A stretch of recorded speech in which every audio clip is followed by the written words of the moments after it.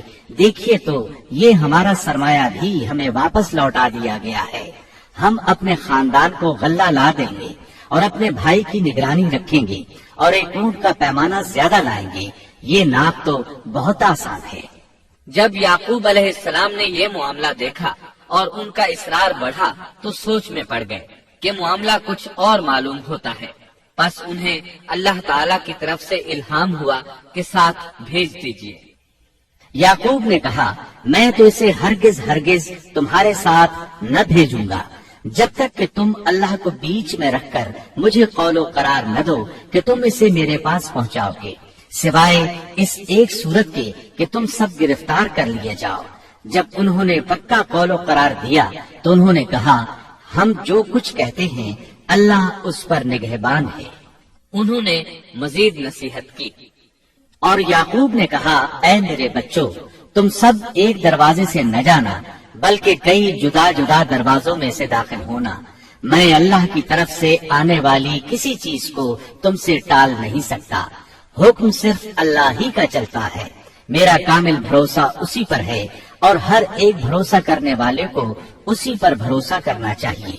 مطلب یہ تھا کہ تم 11 نوجوان ہو، تمہیں دیکھ کر کوئی حسد نہ کر بیٹھے، تمہیں نظر نہ لگ جائے، اور نظر کا لگ جانا برحق ہے، اور یہ بسا اوقات انسان کو قبر میں پہنچا دیتی ہے۔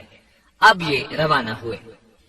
جب وہ انہی راستوں سے جن کا حکم ان کے والد نے انہیں دیا تھا گئے، کچھ نہ تھا کہ اللہ نے جو بات مقرر کر دی ہے وہ اس سے انہیں ذرا بھی بچا لے، مگر یعقوب کے دل میں ایک خیال پیدا ہوا جسے اس نے پورا کر لیا۔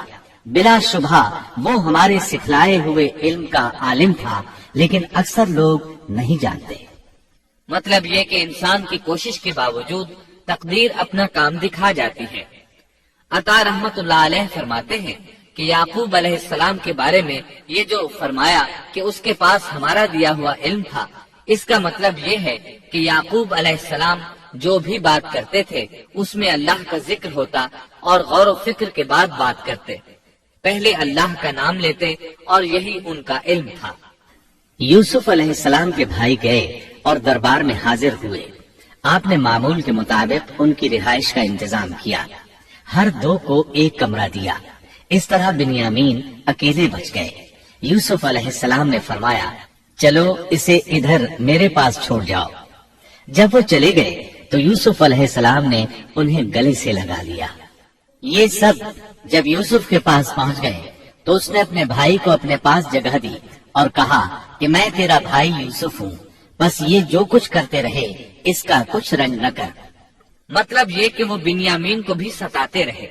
اس کے بعد یوسف علیہ السلام نے کیا کیا، اس کا ذکر سورہ یوسف آیت 70 تا 77 میں سنیے۔ پھر جب انہیں ان کا سامان اسباب ٹھیک ٹھاک کر کے دیا تو اپنے بھائی کے سامان میں پانی پینے کا پیالہ رکھ دیا۔ پھر ایک آواز دینے والے نے پکار کر کہا کہ اے قافلے والو، تم لوگ تو چور ہو۔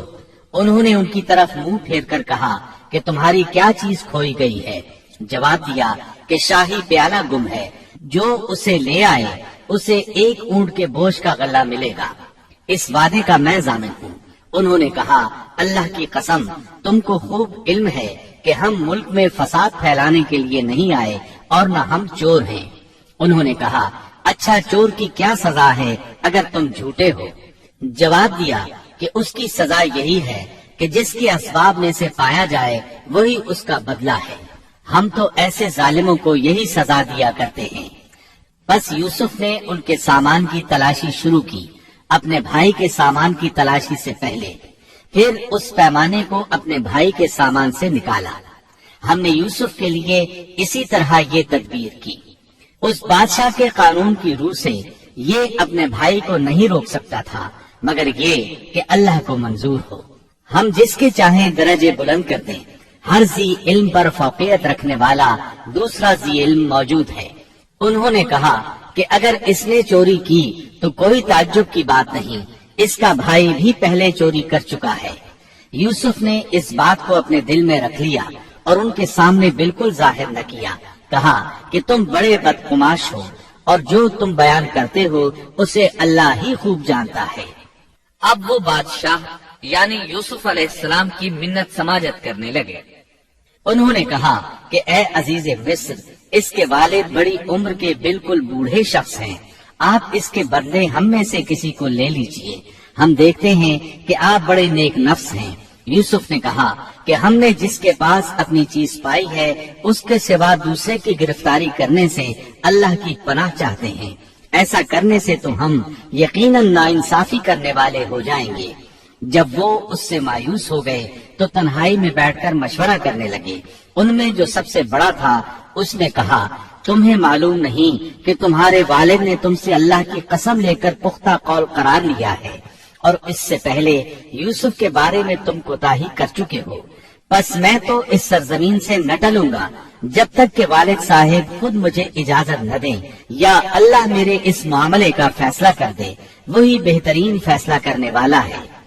تم سب والد صاحب کی خدمت میں واپس جاؤ اور کہو کہ ابا جی، آپ کے صاحبزادے نے چوری کی اور ہم نے وہی گواہی دی تھی جو ہم جانتے تھے، ہم کچھ غیب کی حفاظت کرنے والے نہ تھے۔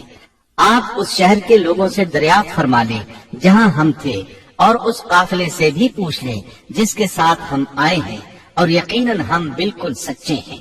یعقوب نے کہا، یہ تو نہیں بلکہ تم نے اپنی طرف سے بات بنا لی، بس اب صبر ہی بہتر ہے، قریب ہے کہ اللہ ان سب کو میرے پاس ہی پہنچا دے، وہی علم و حکمت والا ہے۔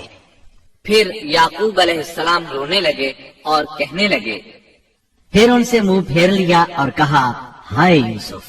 ان کی آنکھیں بوجہ رنج و غم کے سفید ہو چکی تھیں اور وہ غم کو دبائے ہوئے تھے۔ بیٹوں نے کہا، واللہ آپ ہمیشہ یوسف کی یاد ہی میں لگے رہیں گے یہاں تک کہ کھل جائیں یا ختم ہی ہو جائے۔ اس پر یعقوب علیہ السلام نے کہا، انہوں نے کہا کہ میں تو اپنی پریشانیوں اور رنج کی فریاد اللہ ہی سے کر رہا ہوں، مجھے اللہ کی طرف سے وہ باتیں معلوم ہیں جو تم نہیں جانتے۔ میرے پیارے بچوں، تم جاؤ اور یوسف کی اور اس کے بھائی کی پوری طرح تلاش کرو اور اللہ کی رحمت سے نا امید نہ ہو، یقیناً رب کی رحمت سے نا امید وہی ہوتے ہیں جو کافر ہوتے ہیں۔ اب ان کے پاس غلہ خریدنے کے لیے سامان تجارت بہت کم تھا۔ وہ تھوڑا سا سامان لے کر پھر یوسف علیہ السلام کے پاس گئے۔ پھر جب یہ لوگ یوسف کے پاس پہنچے تو کہنے لگے کہ اے عزیز، ہم کو اور ہمارے خاندان کو دکھ پہنچا ہے، ہم حقیر پونجی لائے ہیں، بس آپ ہمیں پورے غلے کا ناپ دیجئے اور ہم پر خیرات کیجئے، اللہ خیرات کرنے والوں کو بدلہ دیتا ہے۔ اب برادران یوسف ان کے سامنے رسوائی کے درجے تک پہنچ گئے، چنانچہ یوسف علیہ السلام نے انہیں زیادہ پریشان کرنا مناسب نہ سمجھا اور اپنا مکمل تعارف کروا دیا۔ یوسف نے کہا، جانتے بھی ہو کہ تم نے یوسف اور اس کے بھائی کے ساتھ اپنی نادانی کی حالت میں کیا کیا؟ انہوں نے کہا، واقعی تو ہی یوسف ہے۔ جواب دیا کہ ہاں، میں یوسف ہوں اور یہ میرا بھائی ہے، اللہ نے ہم پر فضل و کرم کیا۔ بات یہ ہے کہ جو بھی پرہیزگاری اور صبر کرے تو اللہ کسی نیکوکار کا اجر ضائع نہیں کرتا۔ انہوں نے کہا، اللہ کی قسم، اللہ نے تجھے ہم پر برتری دی ہے اور یہ بھی بالکل سچ ہے کہ ہم خطا کار تھے۔ جواب دیا، آج تم پر کوئی ملامت نہیں ہے، اللہ تمہیں بخشے، وہ سب مہربانوں سے بڑا مہربان ہے۔ میرا یہ کرتا تم لے جاؤ اور اسے میرے والد کے منہ پر ڈال دو کہ وہ دیکھنے لگیں اور اپنے خاندان کو میرے پاس لے آؤ۔ وہ قمیص لے کر یعقوب علیہ السلام کی طرف چل دیے۔ جو ہی مصر سے چلے، یعقوب علیہ السلام نے خوشبو محسوس کر لی۔ جب یہ قافلہ جدا ہوا تو ان کے والد نے کہا کہ مجھے تو یوسف کی خوشبو آ رہی ہے، اگر تم مجھے بے وقوف نہ کہو۔ وہ کہنے لگے کہ واللہ آپ اپنے اسی پرانے خط میں مبتلا ہیں۔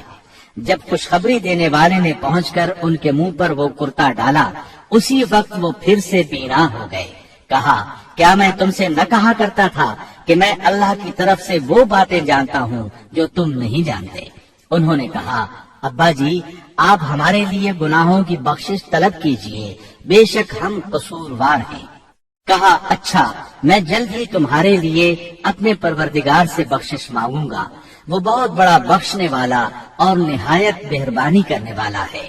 پھر سارا خاندان یوسف علیہ السلام کے پاس آیا۔ جب یہ سارا گھرانہ یوسف کے پاس پہنچ گیا تو یوسف نے اپنے ماں باپ کو اپنے پاس جگہ دی اور کہا اللہ کو منظور ہے تو آپ سب امن و امان کے ساتھ مصر میں آؤ، اور اپنے تخت پر اپنے ماں باپ کو اونچا بٹھایا اور سب اس کے سامنے سجدے میں گر گئے۔ تب کہا کہ ابا جی یہ میرے پہلے کے خواب کی تعبیر ہے، میرے رب نے اسے سچا کر دکھایا، اس نے میرے ساتھ بڑا احسان کیا جبکہ مجھے جیل خانے سے نکالا اور آپ لوگوں کو صحرا سے لے آیا۔ اس اختلاف کے بعد جو شیطان نے مجھ میں اور میرے بھائیوں میں ڈال دیا تھا، میرا رب جو چاہے اس کے لیے بہترین تدبیر کرنے والا ہے اور وہ بہت علم و حکمت والا ہے۔ اے میرے پروردگار تو نے مجھے کچھ حکومت عطا فرمائی اور مجھے خواب کی تعبیر سکھلائی۔ اے آسمانوں اور زمین کے پیدا کرنے والے، تو ہی دنیا و آخرت میں میرا ولی اور کارساز ہے۔ تو مجھے اسلام کی حالت میں فوت کر اور نیکوں میں ملا دے۔